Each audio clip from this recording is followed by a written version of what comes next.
Ukraine turns to the Polish border to transport goods as it tries to export much-needed grain around the world.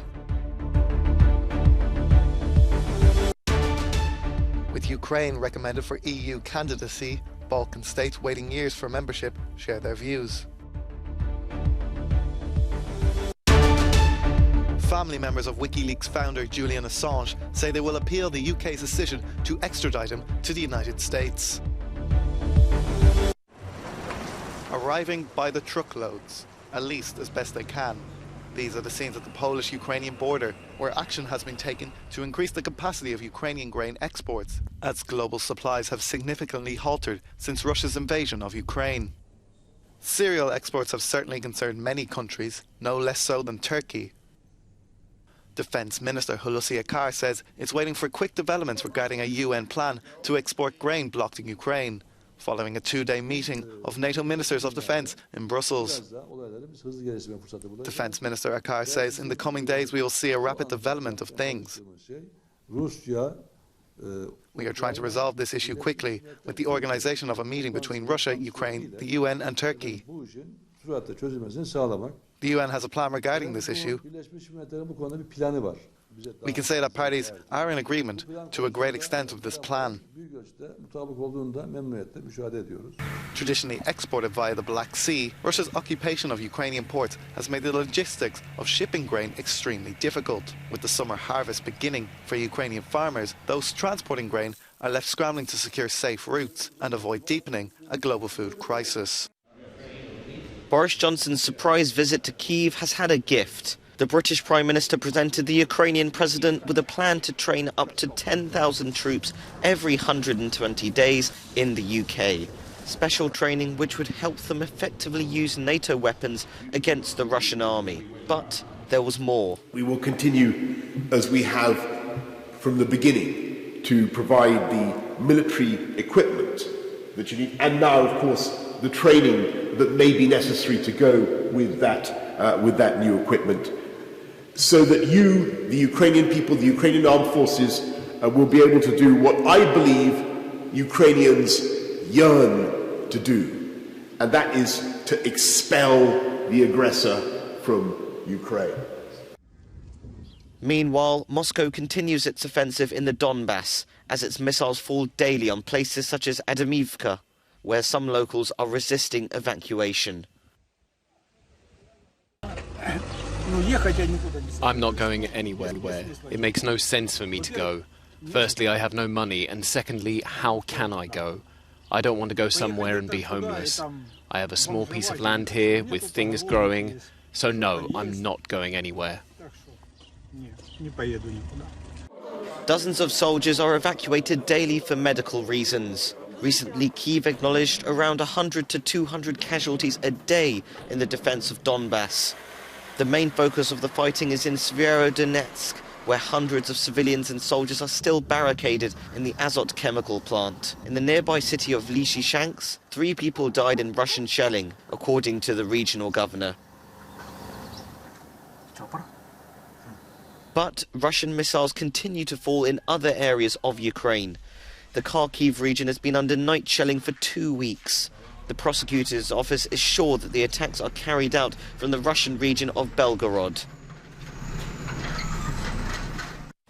In Ohrid, North Macedonia, the Prespa Forum is taking place with heads of state, governments and diplomats from the Western Balkans and the European Union.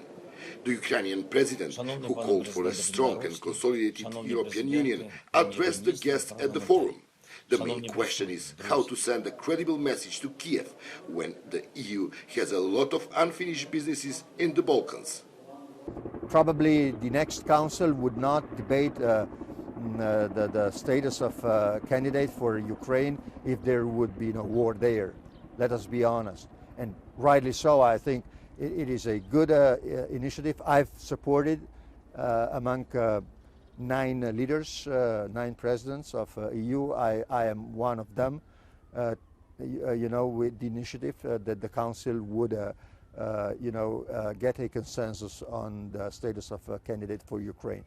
But I've also, just sent a official letter to Council President Michel, that Bosnia-Herzegovina should get the same.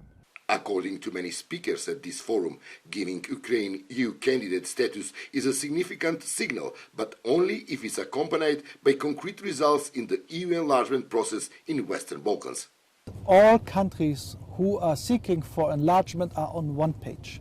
Credibility of enlargement towards Ukraine, towards Moldova, towards Western Balkans is the same credibility of enlargement. If Ukrainians see that even with a small country like Montenegro, European Union is not willing to agree on moving forwards, or Northern Macedonia or Albania, what does it mean for a big country like Ukraine? If Western Balkans countries see that a country fighting like Ukraine has no special situation regarding enlargement, whoever shall have a perspective for European enlargement then?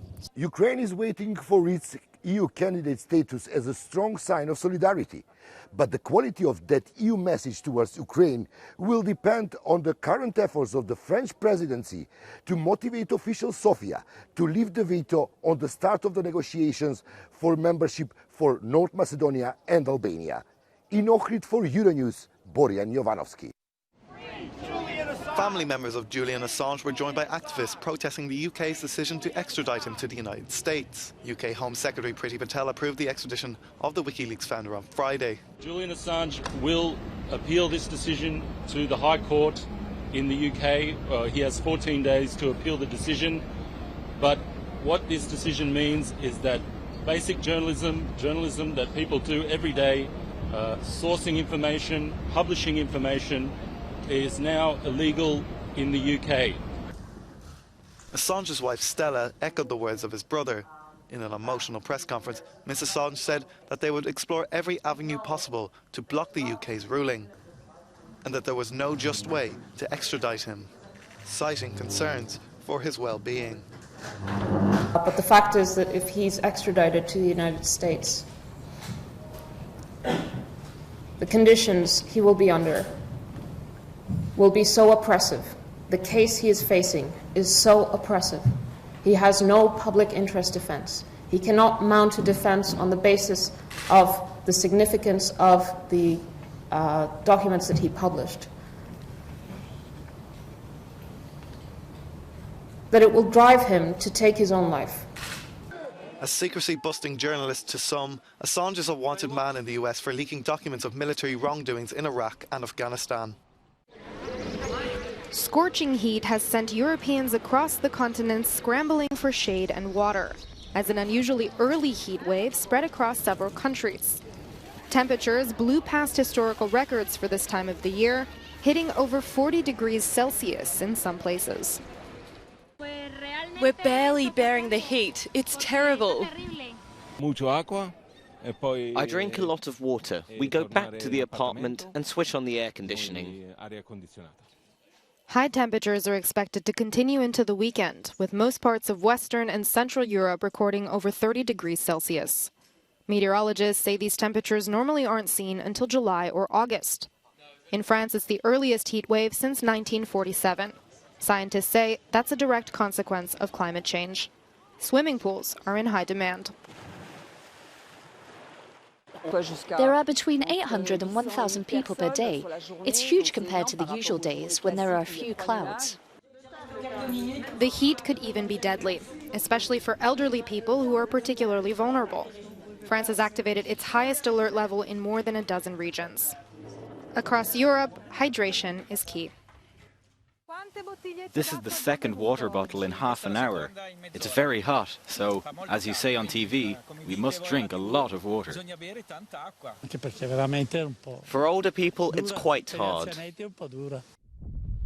In northern Italy, the extreme heat is adding to a severe drought, following months of little to no rain. Some parts of the Po River, the country's longest, have run dry.